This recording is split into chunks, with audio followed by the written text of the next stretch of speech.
Good day, I'm Theodore Henry, and this is your JIS News for Friday, August 25. The National Police College of Jamaica Training Wing at Harmon Barracks is now able to train more recruits following the recent construction of new dormitories.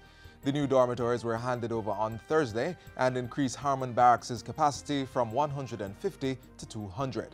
This adds to refurbishing work taking place to accommodate 500 recruits at Twickenham Park and new arrangements to train 300 at the University of the West Indies.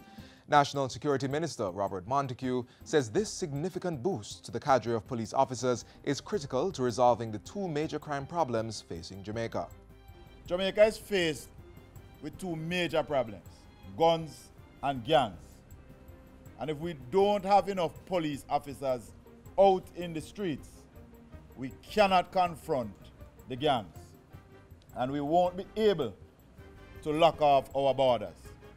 And if we are not doing that, the country will continue to suffer from insecurity and our citizens feeling hopeless and helpless. Minister Montague says the refurbishing work at Twickenham Park is about 80% complete. In addition, the ministry has acquired 5 prefabricated buildings from China Harbour Engineering Company, 2 being installed at Harmon Barracks and 3 at Twickenham Park. The ones at Twickenham Park are for additional dorm and classroom space and to assist MOCA with polygraph testing of new recruits. Retired police officers are being employed to assist with speeding up the polygraph testing procedure. Because we are polygraphing 100% of our recruits, the process is a little longer to do the antecedents and to do the polygraph. So what we have done, we have moved to employ some retired police officers to help with doing the community checks, the antecedents. And MOCA and the Army and the police have now come together to do the polygraphing. Scores of policemen and women have been trained to better identify and prosecute breaches of Jamaica's hunting laws, particularly during the 2017 game bird shooting season. Members of the Jamaica Constabulary Force participated in a recent island-wide series of training workshops with the National Environment and Planning Agency, NEPA.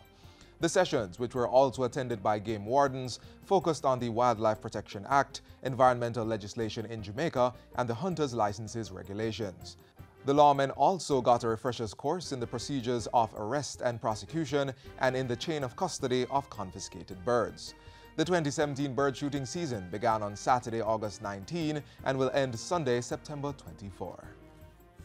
Technology Minister Dr. Andrew Wheatley is reassuring the public that the newly launched gov.jm website is a secure portal and users' personal information will not be compromised. The portal, which was launched earlier this month, is a one-stop-shop website that allows persons to conduct business with government agencies. Services currently available include tax and traffic fine payments and queries, motor vehicle registration, bill payments, and applications for passport, death, birth, and marriage certificates and driver's licenses. Minister Wheatley says the government is taking all the necessary security measures to protect customer privacy. We have a cyber incident response team within the Ministry of Science and Energy and Technology, and that cyber incident response team, CERT, is supported by our partners within the JCF and our international partners. We have done 2 audits of government websites. So it's an ongoing process. It's the first time that we have had any form of auditing of government websites. And we are looking to put in place fixes where possible and to upgrade the level of cyber security. A new web security policy has recently been completed, which stipulates that all government websites put necessary structures in place to ensure that they have maximum security. The minister adds that the Data Protection Bill will be tabled in September, which will further assist in protecting the rights of persons and their information online. Government is advancing efforts to exploit the benefits of renewable energy resources for development and climate change adaptation.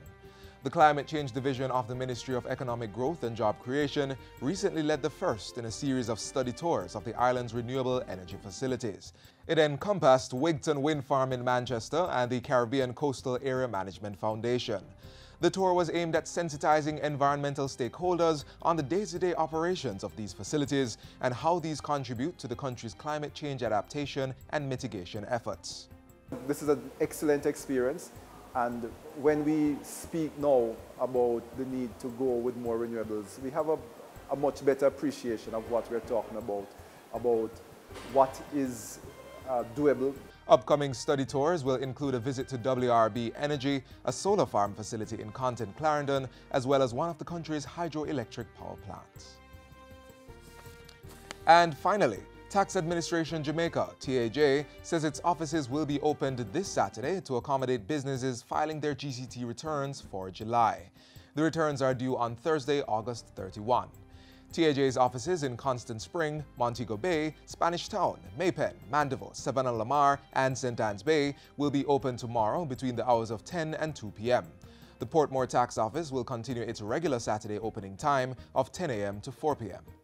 Business operators are urged to utilize the convenience of the Saturday opening to avoid the last-minute rush to file their returns ahead of the due date. In addition to the opening this Saturday, persons may opt to do business on Saturday, September 30, and on the last 2 Saturdays of the amnesty, October 21 and 28. Meanwhile, medium taxpayers are reminded that they must file their tax returns using the TAJ online portal at jamaicatax.gov.jm. And that's it for JIS News Today. I'm Theodore Henry. Thanks for watching.